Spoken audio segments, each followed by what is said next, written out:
The first thing I noticed about him wasn't the badge. It was the way he looked at me. Not angry. Not impatient. Not even suspicious. Just steady. Like he was trying to read a page that didn't want to be read. I was 24 that night, standing under a flickering streetlight that hummed louder than my own thoughts. My car had died 3 blocks from my apartment, coughing once before giving up completely. I'd left it parked along the curb and decided to walk the rest of the way home. It was late. Too late for someone in a hoodie to be pacing near a closed electronics store, trying to get signal on a dying phone. When the patrol car turned the corner, I felt it before I saw it.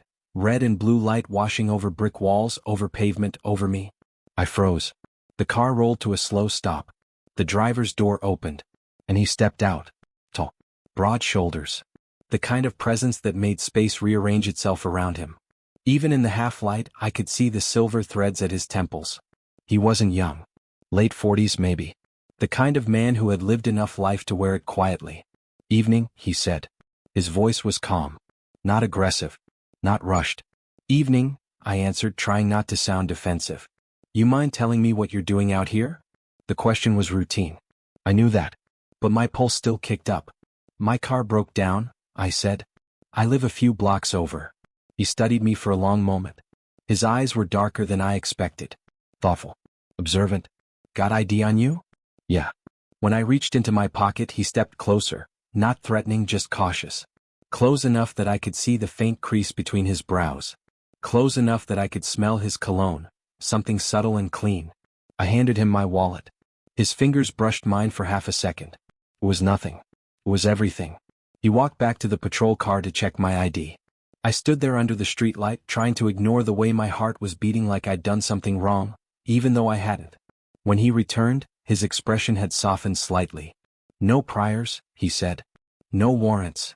Congrats to me." That earned the smallest flicker of a smile. It changed his whole face. "Still," he added, "we got a call about someone lingering around the storefront." I wasn't trying to look suspicious. He tilted his head slightly. "You weren't doing a great job of not looking suspicious." Despite myself, I almost laughed. Almost. He stepped closer again, and this time the air shifted. "Turn around for me," he said gently. My stomach dropped. "Are you serious?" "It's procedure." I swallowed my pride and turned around. When his hand closed around my wrist, it was firm but not rough. His palm was warm. Steady. He brought my other wrist behind my back and secured the cuffs with a quiet click. The metal was cold. His breath was not. It brushed the back of my neck as he leaned slightly closer to check the fit. "You're not under arrest," he clarified. "Just making sure everything checks out." "Feels like an arrest." His hands lingered for just a moment longer than necessary. Or maybe I imagined that. When he stepped back around to face me, something in his gaze had changed. It wasn't suspicion anymore. It wasn't authority either. It was curiosity. "How old are you?" he asked. 24. He nodded slowly, like that confirmed something for him. "You live alone?" "Yeah." Another pause. The streetlight flickered again, casting brief shadows across his face. In that shifting light, he didn't look intimidating. He looked tired. After another minute, he removed the cuffs. The relief in my wrists was immediate, but the warmth where his fingers had been didn't fade as quickly. "Sorry about that," he said. "It's fine." He didn't move away. Neither did I. "You said your car broke down?" "Yeah." He glanced down the street. "Show me." I blinked. "What?" "Show me." There was something different in his tone now. Less official. More personal. We walked side by side toward my car. Our shoulders brushed once. Neither of us commented. When we reached it, I opened the hood and pretended I knew what I was looking at. He stepped in beside me, leaning slightly forward to inspect the engine. "You know anything about cars?" he asked. "Not really." He huffed a quiet breath that might have been a laugh. "Looks like the battery," he said. "You've got jumper cables?" "In the trunk." He nodded and moved toward the back of the car with me. The patrol car's lights were off now. The world felt darker, more private. As he worked, I watched the careful way he handled everything, methodical, precise. He wasn't just a policeman. He was someone who liked fixing things. "Why'd you move here?" he asked suddenly. "For work," I replied. "Needed a change." From? From people who knew me too well. That made him glance at me again. "And did it work?" I hesitated. "I'm still figuring that out." The engine turned over after a few tries. I let out a breath I didn't realize I'd been holding. There you go, he said, stepping back. Thank you. He nodded, wiping his hands on a cloth from his pocket. For a moment we just stood there. The night had gone quiet around us. You're not what I expected, he said finally. My eyebrows lifted. What did you expect? He seemed to consider that carefully. Trouble. And I was wrong. The way he said it didn't feel like a casual observation. It felt like a confession. I leaned back against my car door. You're not what I expected either. Oh. I thought you'd be colder. His jaw tightened slightly, but not in anger. Occupational hazard, he said softly.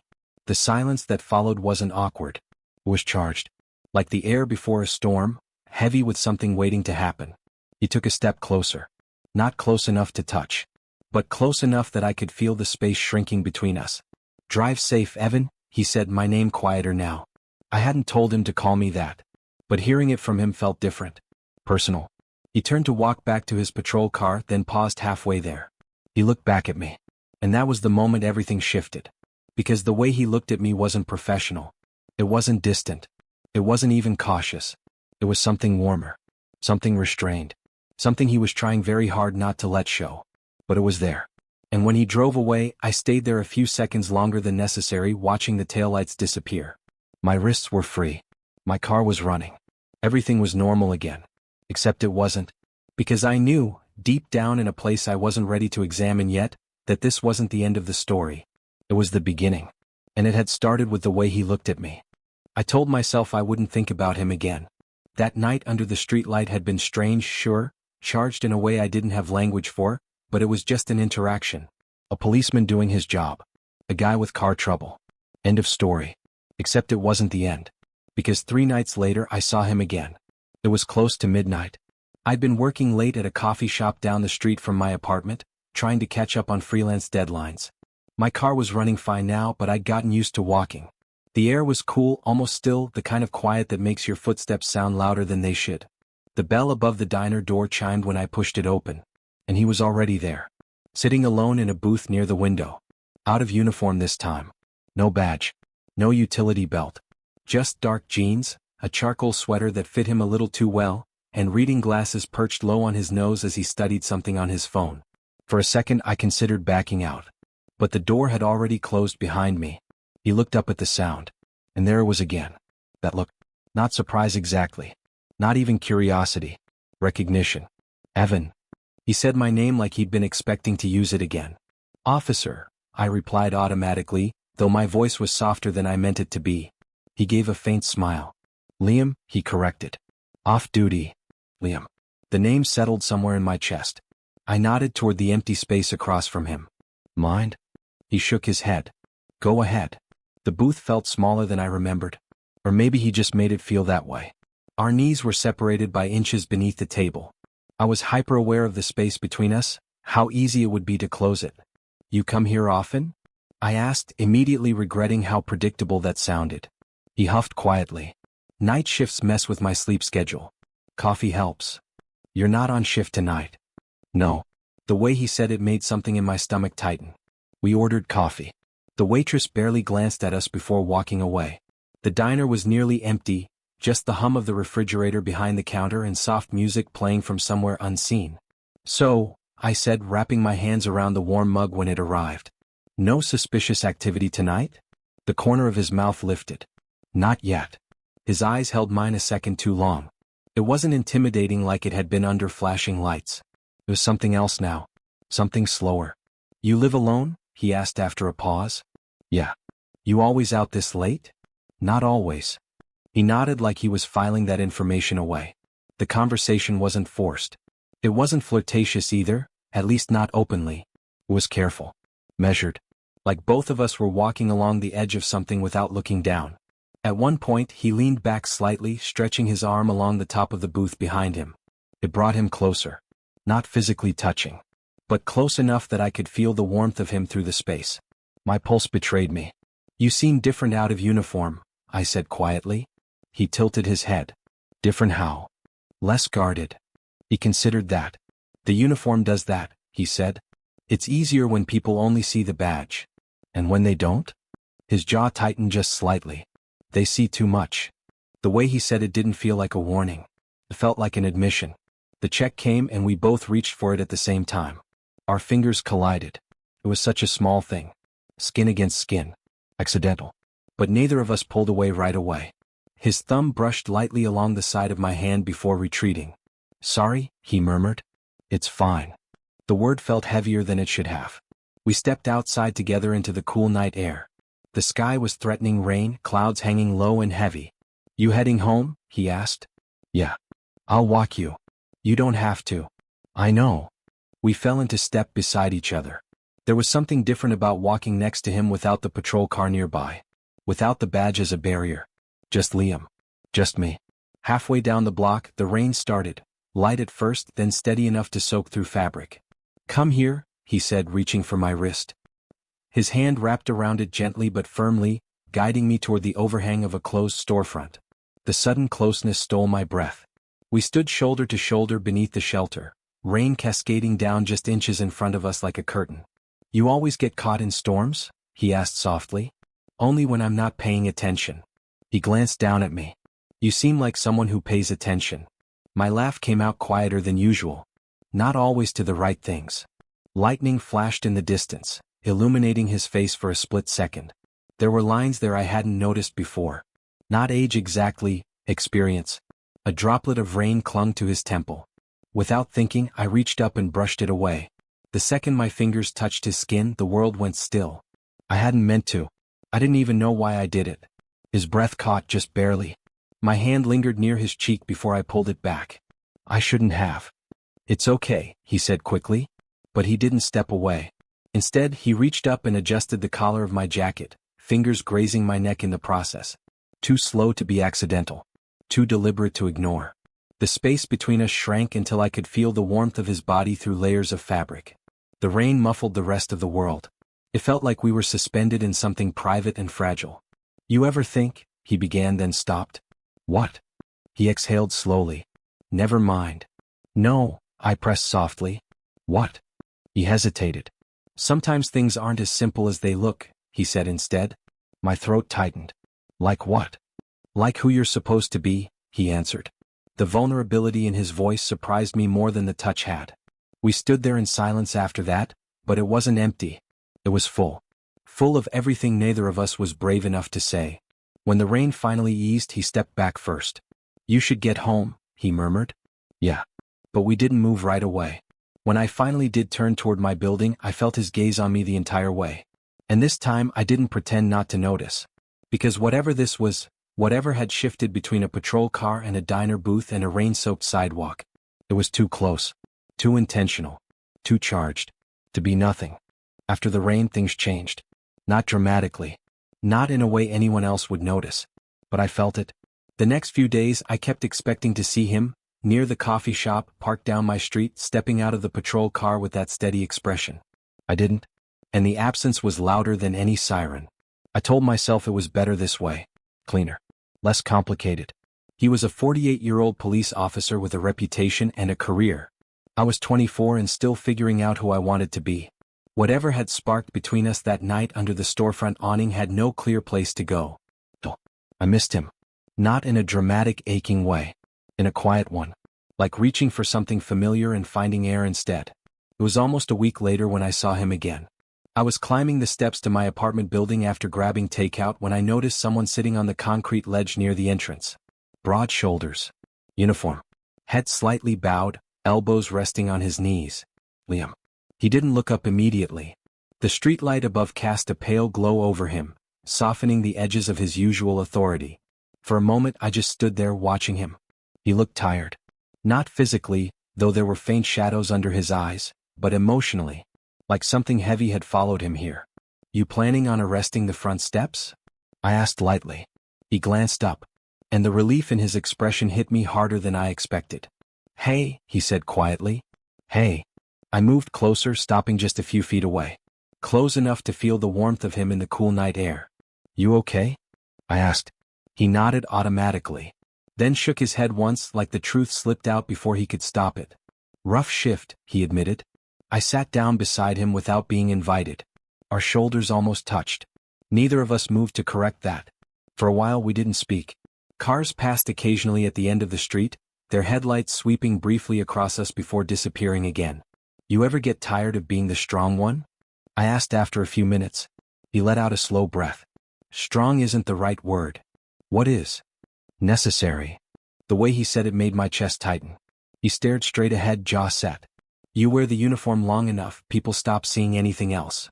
"And what else is there?" I asked softly. His hands clasped together loosely between his knees. They were steady hands. Capable hands. Hands that had cuffed me, fixed my car, adjusted my collar in the rain. Hands that had lingered. "There are parts of me," he said slowly, choosing each word carefully, "that don't fit into the version people expect." The silence after that was thick, but not uncomfortable. Just honest. I studied his profile in the dim light. The faint lines near his eyes. The tension in his brow. The restraint in the way he held himself. "You don't have to be just one thing," I said. He huffed a quiet breath. "That's easy to say. Maybe. But it's still true." He turned his head slightly, looking at me fully now. And there it was again. That look. Not guarded. Not distant. Searching. "You make it sound simple," he murmured. "It doesn't have to be complicated." His gaze dropped briefly to my mouth before flicking back up to my eyes. The air shifted. My pulse followed. "I shouldn't be here," he said quietly. "But you are." His jaw tightened like he was fighting something internal. "You don't even know what this is," he continued. "I don't think it's nothing." The words slipped out before I could stop them. They hung between us, fragile and undeniable. He looked down again like he couldn't quite handle the weight of that. "I haven't," he stopped. "Haven't what?" He swallowed. "I haven't let myself think about certain things. For a long time." My heart pounded. "Why?" He let out a humorless breath. "Because thinking about them makes everything harder." I wanted to ask what everything meant. His job. His family. Himself. But I didn't. Instead, I shifted slightly closer. Our shoulders touched this time. Neither of us pretended it was accidental. The contact was small. But it felt enormous. "I don't want to make your life harder," I said quietly. His response came immediately. "You're not." The certainty in his voice startled me. "You're not," he repeated, softer now. "That's what scares me." The vulnerability there, raw and unpolished, made my throat tighten. We sat in silence after that. But it wasn't empty. It was full of everything neither of us knew how to say. After a few minutes he stood. For a split second I thought he might leave without another word. Instead he held out his hand. I looked at it. Then at him. It wasn't an official gesture. Not a handshake. Not a formal goodbye. Just an offering. I placed my hand in his. His grip was warm, firm, but this time it wasn't about control or procedure. It was about connection. He helped me to my feet. And then he didn't let go. Not immediately. We stood there, hands still linked between us, the street quiet around us. His thumb shifted slightly against my knuckles. A subtle movement. But deliberate. Something in the silence shifted then. It wasn't tension anymore. It was awareness. He looked at me like he was seeing me, not as the kid he'd cuffed under a broken streetlight. Not as a distraction. But as someone who had stepped quietly into a space he'd kept locked for years. "I should go," he said finally. But his voice didn't sound convinced. "Yeah," I answered. Still neither of us moved. The silence between us had changed. It wasn't avoidance anymore. It wasn't confusion. It was acknowledgement. Something had taken root there, in the pauses, in the glances, in the hands that lingered too long. He released me slowly. Then he stepped back. But his eyes stayed on mine. And as he walked away toward his patrol car, I realized something I hadn't let myself admit before. We weren't avoiding the conversation. We were letting the silence say it for us. And somehow that felt even more dangerous. The power went out just after 9. 1 second my apartment was humming with the low buzz of the refrigerator and the glow of my desk lamp. The next, everything dropped into darkness. I stood still in the silence, listening.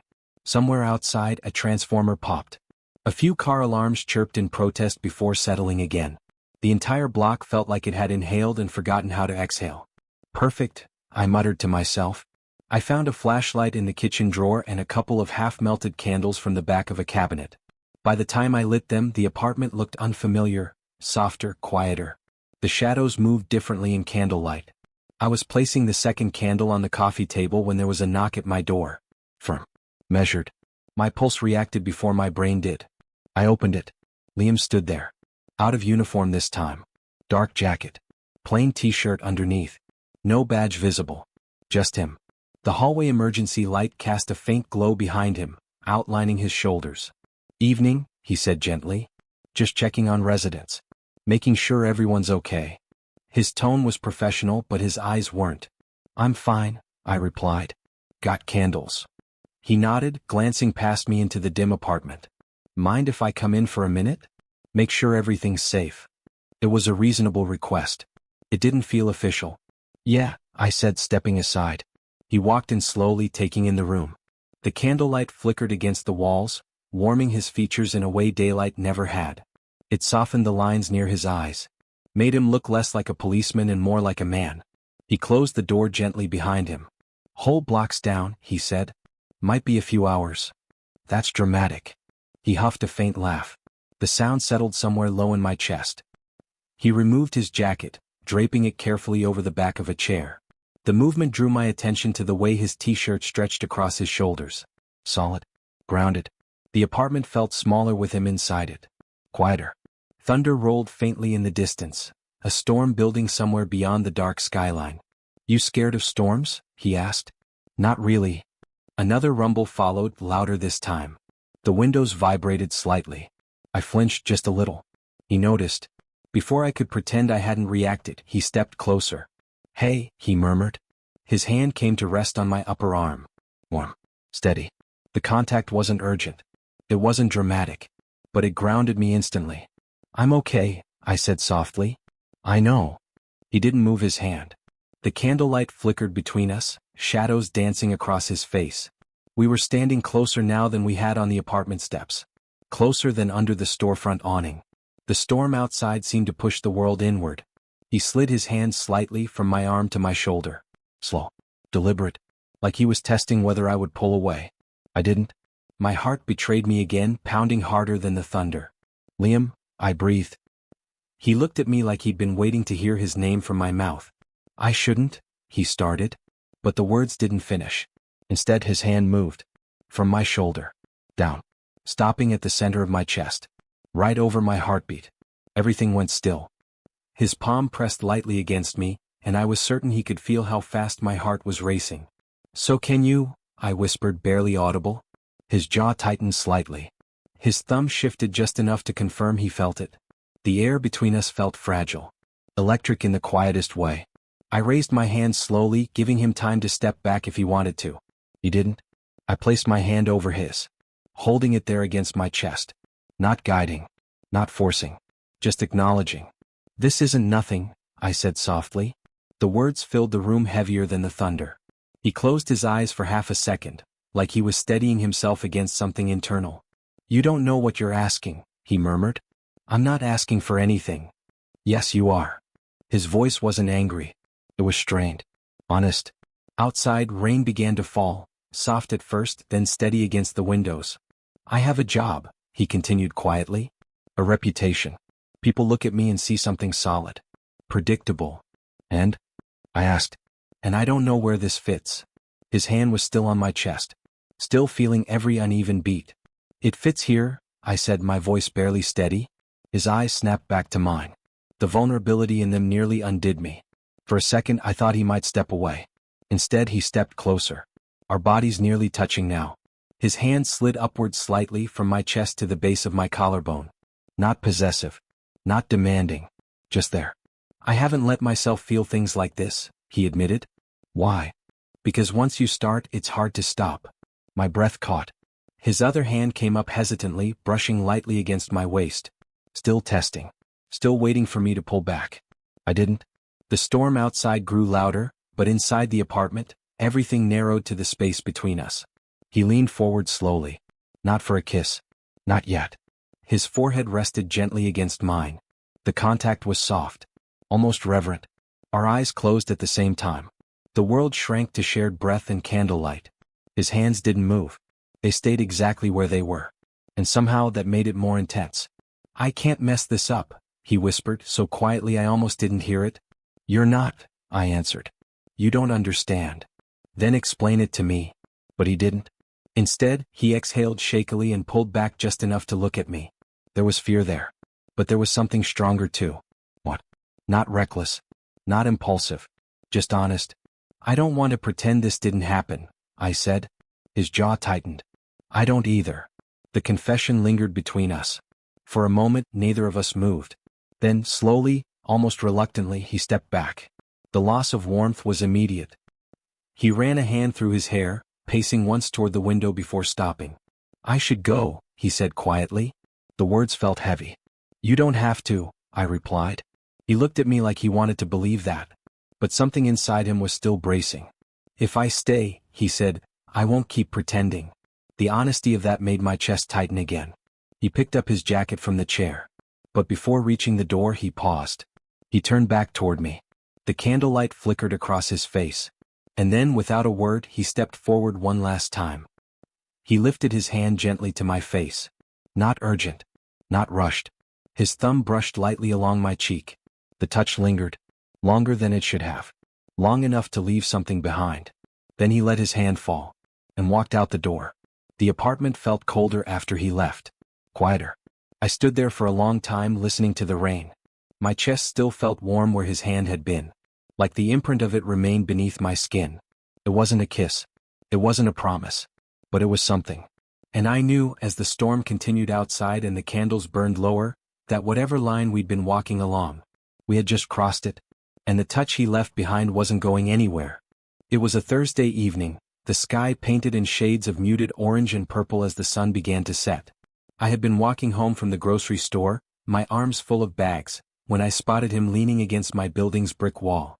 His silhouette was familiar, yet impossible to ignore. Liam, I called softly.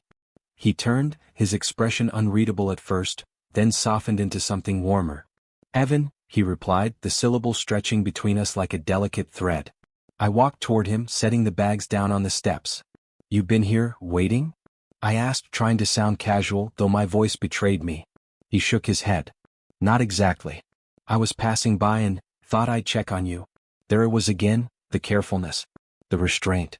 But also something else, something that didn't fit neatly into the patterns of his life as a policeman. I wasn't expecting to see you," I admitted. "You never do," he said with a small smile. We fell into step together as I carried the heavier bag up the stairs. Inside, I placed the groceries on the counter and he lingered near the door, leaning slightly against the frame. The silence stretched between us, thick with unspoken thoughts. "Evan," he began, then stopped. His hand hovered slightly near his face as if deciding whether to push or pull back. "What?" I asked gently, stepping closer. He exhaled long and low. "I've been thinking." I tilted my head, inviting him to continue. "About us," he said finally, eyes fixed on some point just beyond my shoulder. "About what this feels like." I felt a jolt in my chest. "And what does it feel like?" His gaze flicked up to mine, soft yet piercing. "It doesn't feel like nothing." The words hung in the room like a whisper of wind, shaking something loose inside me. My heart was pounding, but my legs felt rooted to the spot. I stepped closer, closing a fraction of the space between us. "It shouldn't feel like nothing," I said, my voice low. He let out a breath, slow and deliberate, as if he were balancing on the edge of something invisible. "I've spent years convincing myself that feelings like this, that moments like this, were dangerous. That they couldn't exist for someone like me. But standing here, looking at you, I can't lie to myself anymore." I swallowed hard, the weight of his honesty pressing against me. "Then maybe, we don't have to lie." His eyes softened, shimmering slightly in the fading light. He lifted a hand slowly, tentative, and pressed his palm lightly to my chest, over the place where my heart thumped unevenly. I felt the warmth of his touch seep into me, gentle, grounding, and undeniable. "I'm not asking for a promise," he said softly. I needed to tell you that." I placed my hand over his, holding it there. "You don't need to ask for anything," I whispered. "It's enough that you said it." For a long moment we simply stood there. Foreheads nearly touching, hands resting against one another, breathing in unison. The outside world fell away, the distant traffic, the hum of the streetlights, the quiet weight of the evening, until it was just the two of us, suspended in a fragile bubble of acknowledgement. Then, slowly, he leaned his forehead against mine. I felt the gentle press of his breath against my skin, steady and reassuring. The gesture wasn't dramatic. It wasn't desperate. It wasn't a confession of love. But it carried something more profound than words ever could. "I don't want to rush this," he murmured. "I just Want to be here with you even if it's only like this for now. You don't have to rush anything, I replied, my voice trembling slightly. I'm here. That's enough. We stayed that way for several minutes, silent but completely aware of one another. It wasn't a kiss. It wasn't a declaration. It was something subtler, more powerful: presence, acceptance, permission. When he finally stepped back slightly, our hands lingered, fingers brushing, unwilling to let go completely. He looked at me with a mix of hope and uncertainty, like he was trying to read my thoughts, searching for permission to stay. You feel it too, right? He asked quietly. Yes, I admitted. I've been feeling it for a while, but I didn't want to say it. His lips curved into the faintest smile, just enough to light up his eyes. Good, he said. Because I don't think I can pretend anymore. The tension between us shifted. It softened. It didn't vanish. There was still hesitation, still 1,000 unspoken questions about what this meant, about what we could be. But the acknowledgement of our feelings had changed something fundamental. I reached up, brushing a strand of hair from his forehead, a light, tentative touch.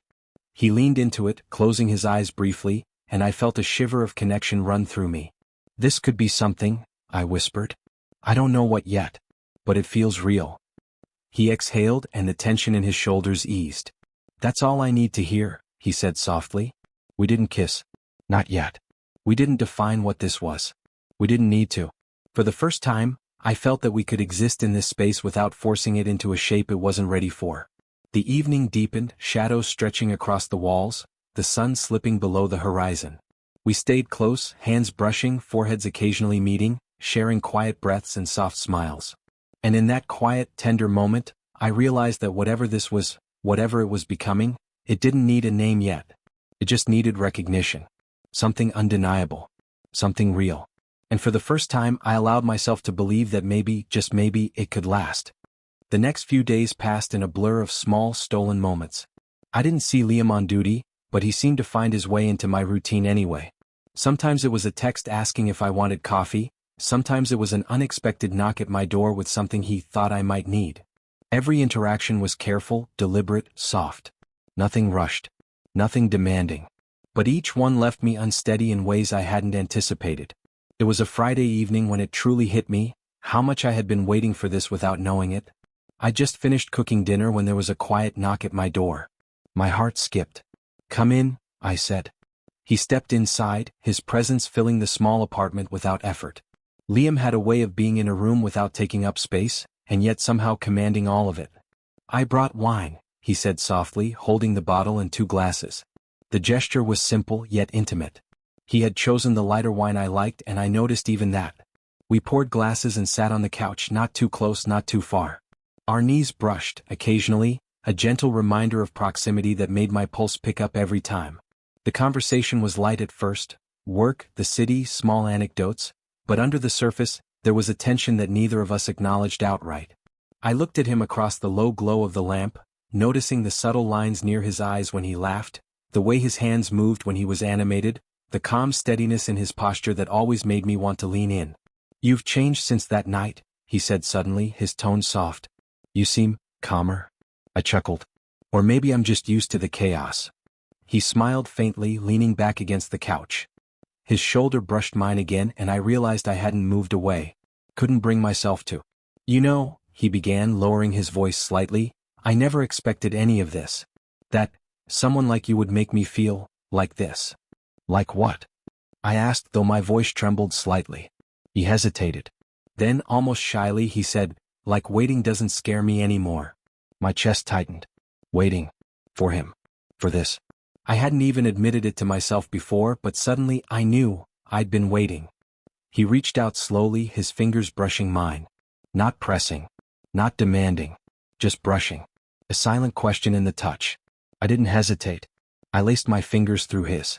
The warmth of his hand against mine was grounding, a reassurance that neither of us needed to explain.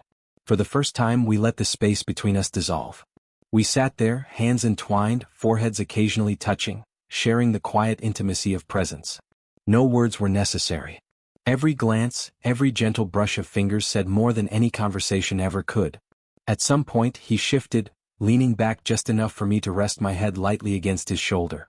He didn't move me, didn't comment, just let me be there. And somehow that was everything. "You're ridiculous," he murmured at one point, and I lifted my head to look at him. "Me? Yes, you. All this, calm, steady, and yet somehow you've made me feel everything at once." I laughed softly. "I didn't even know I was supposed to make you feel anything." "You did," he said simply. And I believed him. Time seemed to fold in on itself. We talked, teased, shared pieces of ourselves that were usually kept locked behind years of habit and restraint. We didn't label anything, didn't define it, didn't need to. The connection was palpable, sacred even. Eventually the room grew quiet again. He shifted slightly, resting his head against mine. The touch was light, tentative, but the meaning was immense. "I could stay like this forever," he whispered. "You already do," I replied, and we both smiled softly. There was no urgency, no rush. Just us, the shared warmth of our bodies and hands, the gentle cadence of our breathing, the quiet rhythm that only two people deeply aware of each other could create. At some point in that soft, slow intimacy, our lips met. Not desperate, not claiming, not even fully a kiss, really. More like the world paused and we allowed a small, tender affirmation that we were here together without words or labels. It was brief, fleeting, perfect. And when we pulled back, neither of us spoke immediately. We didn't need to.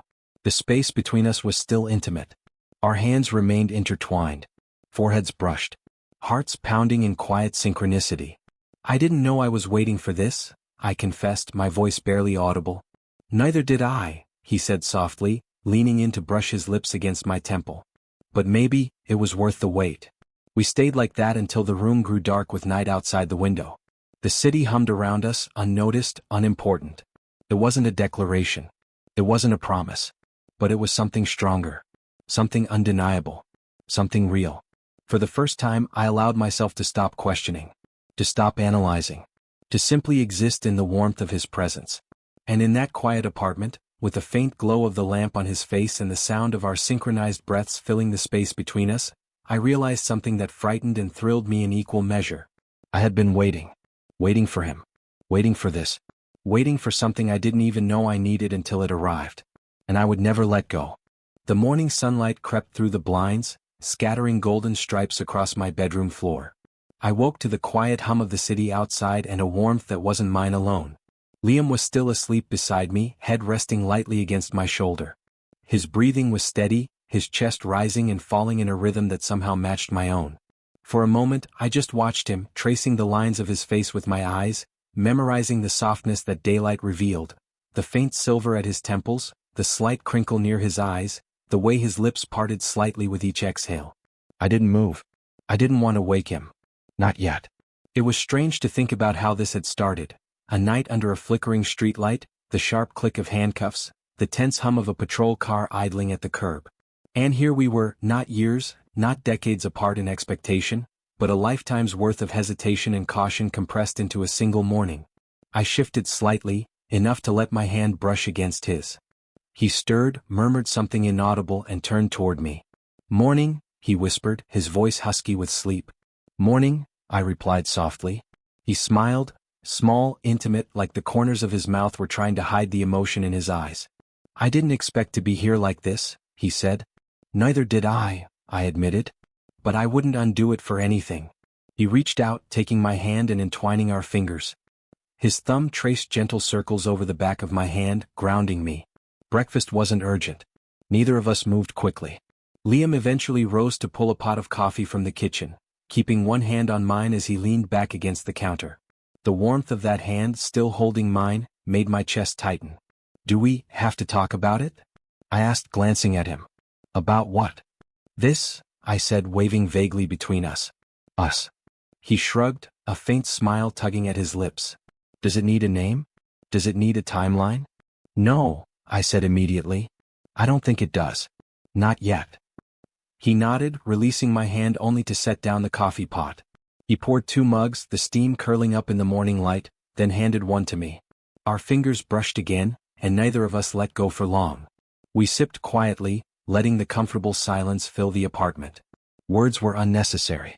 Everything we had built over the past few weeks, the tension, the stolen touches, the slow mornings of shared conversation and quiet presence, culminated here in this stillness.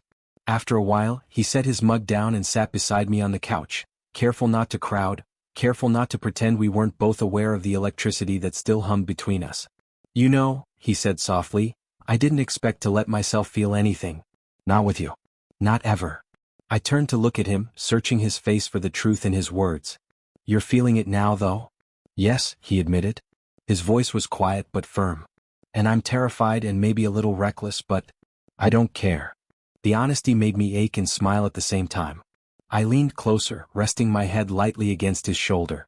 He responded immediately, tilting his head to rest against mine.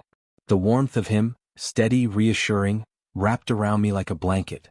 "Whatever this becomes," I murmured, "I'm ready." He tightened his arms slightly around me, letting the comfort linger. "Me too," he whispered. We stayed there for a while, neither speaking, simply existing in shared quiet. The city outside began its slow awakening, traffic humming faintly in the distance, a neighbor's door creaking open, the faint chirping of birds. But inside, time felt suspended. Eventually I stood, stretching lightly. Liam followed my movement, rising from the couch. "I'll make breakfast properly," I said, smiling. "Eggs, maybe toast?" He laughed softly. "I'll help. You make me nervous enough that I might burn the toast." It was a small, ordinary joke, but it felt extraordinary. Because it was ordinary. Because it meant we were here, in the realness of everyday life, together. As we worked in the kitchen, hands brushing, exchanging soft smiles, playful nudges, I realized something profound. The slow build of moments, the hand touches, the quiet conversations, the lingering glances, had led to this. Two people existing in the same space without pretenses, without fear, without hesitation. Later we sat at the small kitchen table, sharing breakfast and laughter. The light from the window warmed both of us, painting our skin in shades of gold. Our hands found each other again across the table. I felt a quiet certainty, whatever this was, it was ours to explore, ours to nurture. He reached across, brushing a strand of hair from my face, and leaned forward to press a soft, lingering kiss to my temple. The gesture was intimate, tender, full of unspoken promises. "I didn't expect this," I admitted again, voice low. "I didn't ask for it. But I wouldn't undo it for anything." He smiled, the kind of smile that reaches the eyes, warm and luminous. "Neither would I." We lingered at the table, hands entwined, voices soft, hearts full. The world outside could wait. The city could continue its rhythm without us. For now, this moment, golden light, gentle laughter, shared warmth, was enough. I realized then that love didn't have to arrive perfectly. It didn't need labels or assurances. It only needed presence, vulnerability, and the quiet courage to stay. And with Liam beside me, I knew, finally, truly, that whatever this becomes, it's ours. I didn't expect it. I didn't ask for it. But I wouldn't undo it for anything. And somehow, that was the most beautiful truth of all.